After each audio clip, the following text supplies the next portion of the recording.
Κυριακή 8η του Ματθαίου σήμερα, αδερφοί μου, και στην Εκκλησία μας διαβάζεται η Ευαγγελική περικοπή του θαύματος του πολλαπλασιασμού των 5 άρτων και των 2 ιχθύων.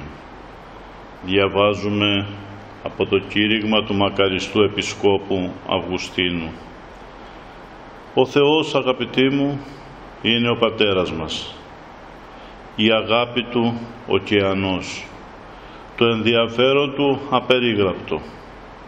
Δεν θέλει να ζούμε δυστυχισμένοι, διψασμένοι, πεινασμένοι, γυμνοί. Διαφορετικά θα μας είχε ρίξει σε ένα πλανήτη γυμνό, κατάξερο, χωρίς σταγόνα νερού, χωρίς πράσινο φύλλο, χωρίς χελάιδημα πουλιού. Ο Θεός όμως προνοεί, φρόντισε η κατοικία των παιδιών Του να είναι όσο το δυνατόν ευχάριστη, και ακτίνες ηλίου και άβρες και ζέφυροι και νερά και δέντρα και ζώα και πουλιά και λουλούδια και πολύτιμα μέταλλα. Τι πλούτο έθεσε στη διάθεσή τους. Και όμως ο άνθρωπος δεν ζει ευτυχισμένος μέσα σε ένα τέτοιο πλούτο, και είναι δυστυχισμένος και πεινάει και διψάει και αιματοκυλεί την υδρόγειο. Ποια η αιτία, ποιος φταίει? Η ορθή λύση του περίεργου αυτού φαινομένου βρίσκεται κρυμμένη στη σημερινή Ευαγγελική περικοπή που μόλις ακούσαμε. Προς την βορειοανατολική γωνία της λίμνης Γενισαρέτ, αδερφοί μου, υπάρχει έρημος. Εκεί αποσύρθηκε ο Ιησούς για μια βαθύτερη και μυστικότερη επικοινωνία με τον ουράνιο Πατέρα.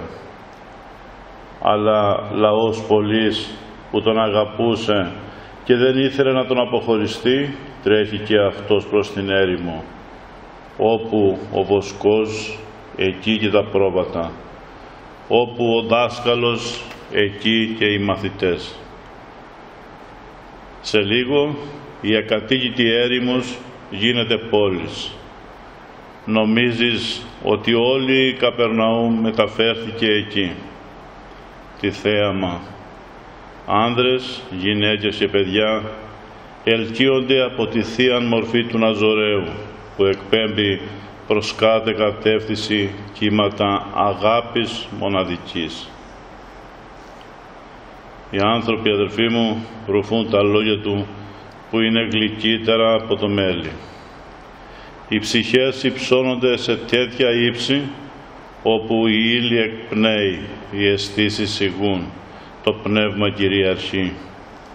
Και τότε κανείς δεν στεναχωριέται για την ερημιά, για την καυστικότητα των ακτίνων, για την έλλειψη γενικά κάθε σωματικής αναπαύσεως.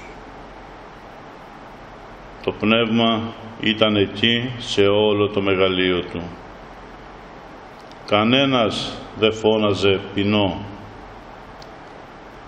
Αν έλειπε το πνεύμα, αν έλειπε εκείνος που τρέφει τις ψυχές με το λόγο του, τότε οι χιλιάδες των ανθρώπων εκείνων θα ήταν όλο στο μάχη και κοιλιά, με απαιτήσεις ακόρεστες, που κανείς δεν θα μπορούσε να ικανοποιήσει. Και τα πλήθη, σαν τον όχλο της Ρώμης, θα κράβγαζαν άρτων και θεάματα. Χωρίς το πνεύμα του Χριστού, ο άνθρωπος γίνεται ένα αδιφάγον που ζει μόνο για να τρώει, να πίνει και να κυλιέται στον κόσμο των 5 αισθήσεων. Τότε και η ελαχίστη έλλειψη αγαθών μπορεί να τον κάνει θηρίο, ικανό να σφάξει τον συνάνθρωπό του για ένα ποτήρι σαμπάνιας. Αλλά ας προσέξουμε, αδελφοί μου, δεν είμαστε μόνο πνεύματα, ώστε να μην έχουμε καθόλου ανάγκη την ύλη. Και ο Ιησούς, που γνώριζε όσο κανένας άλλος τη σύσταση του ανθρώπου και τις πραγματικές του ανάγκες, δεν ήταν δυνατόν να αδιαφορήσει για την τροφή των χιλιάδων εκείνων ακροατών της ερήμου. Πώς όμως θα τρέφονταν όλοι εκείνοι οι πόλεις που αγορά και αποθήκευσε τρόφιμα?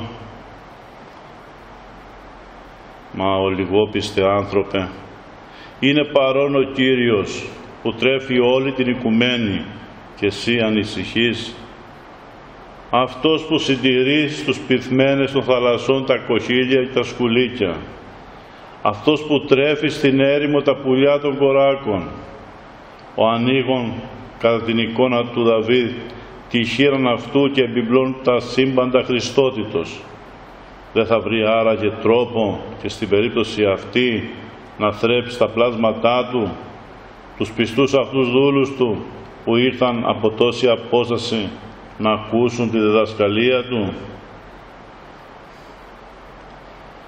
Υπάρχουν εκεί 5 κρίθινα ψωμιά και 2 ψάρια, τρόφιμα ελάχιστα, που μόλις θα έφταναν για ένα λιτό γεύμα της ομάδος των μαθητών.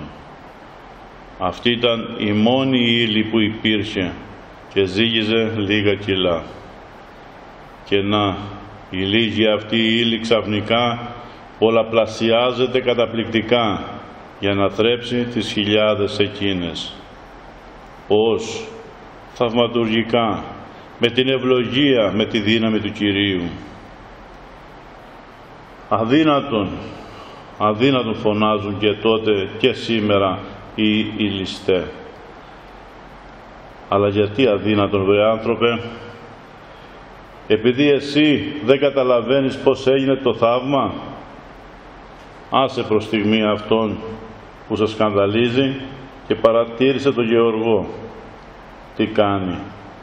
Ρίχνει στη γη ένα κουκκί σιτάρι και από το ένα αυτό παίρνει 30, 50, 100 νέα κουκιά. Σε ρωτώ, πώς το ένα αυτό κουκκί πολλαπλασιάστηκε? Εξήγησέ μου σε παρακαλώ το φαινόμενο αυτό για να σου πω και εγώ πώς πολλαπλασιάστηκαν τα 5 ψωμιά. Πριν να ανακαλυφθεί η Αμερική, η καλλιέργεια του σιταριού εκεί ήταν άγνωστη. Οι πρώτοι Ευρωπαίοι άπικοι μετέφεραν εκεί λίγα σακιά σιτάρι. Το έσπηραν και μετά από χρόνια τα λίγα εκείνα κουκιά πολλαπλασιάστηκαν τόσο πολύ ώστε οι παιδιάδες του Μισισιπί να γίνουν οι σιτοβολώνες του κόσμου, ικανοί να τρέφουν εκατοντάδες εκατομμύρια ανθρώπους. Σε ρωτώ και πάλι, πώς τα λίγα κουκιά πολλαπλασιάστηκαν? Να μια ζωηρή εικόνα του θαύματος της ερήμου. Όσο ανόητοι λοιπόν είναι οι άπιστοι.